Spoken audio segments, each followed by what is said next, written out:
এই হলো মালু ভাই। তার আসল নাম কিন্তু মালু নয়। তার আসল নামে চেনার মতো লোক হয়তোবা খুবই কম, কিন্তু এলাকা ছোট থেকে বড় প্রায় সবাই তাকে মালু ভাই নামে চিনে। আসসালামু আলাইকুম মাল্লু ভাই। ওয়ালাইকুম আসসালাম। তার পথে ঘাটে কোনো বাধা বিপত্তি আসলে সে কখনোই তা এড়িয়ে যায় না। সে সবসময় তার মোকাবেলাই করে যায়। তাই সে এলাকার সবার কাছে একজন আদর্শবান মানুষ হিসেবে পরিচিত। সে কখনোই অন্যায় ও অপরাধকে সমর্থন করে না। সে সবসময় অন্যায় ও অপরাধের বিরুদ্ধে রুখে দাঁড়ায়। এলাকার সবলরা যদি দুর্বলদের উপর আধিপত্য বিস্তার করতে চায়, তখন তাকে সবসময় দুর্বলদের পাশেই দাঁড়াতে দেখা যায়। সে কখনোই মারামারি যুদ্ধ বিগ্রহকে সমর্থন করে না। সে বিশ্বাস করে আদর্শের উপর। তাই সে তার আদর্শবান বাণী দ্বারাই সকলের বোধ শক্তিকে জাগিয়ে তোলে।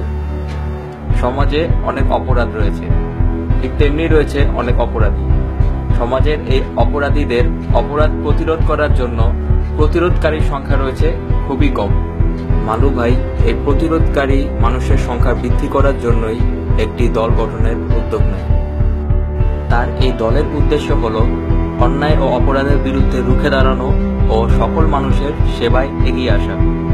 সে তার এই দলের উদ্দেশ্য বাস্তবায়ন করার জন্য সকলে দাঁড়ে দাঁড়িয়ে গিয়ে সবাইকে বোঝানোর চেষ্টা করে যে সমাজে তোমার আমার যেমন অধিকার রয়েছে, ঠিক তেমনি অন্যেরও একই রকম অধিকার রয়েছে।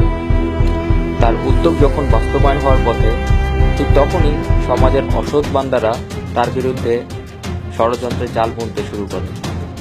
কিন্তু মালু ভাই হার মানার পাত্র নয়। সে তার লক্ষ্য ও উদ্দেশ্য পূরণের জন্য অটুট। এদিকে ষড়যন্ত্রের ফাঁদ গভীর থেকে আরো গভীরতর হতে থাকে। তারপর একদিন যা হওয়ার তাই হলো। দু দলের মুখোমুখি, ভালো বনাম খারাপ, ঠিক যেমন নাটক সিনেমার হিরো ভিলেনের মতো।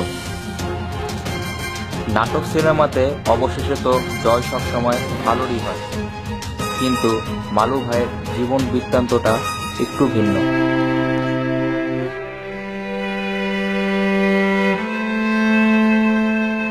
কিন্তু কথায় আছে না, অবশেষে সত্যেরই জয় হয়।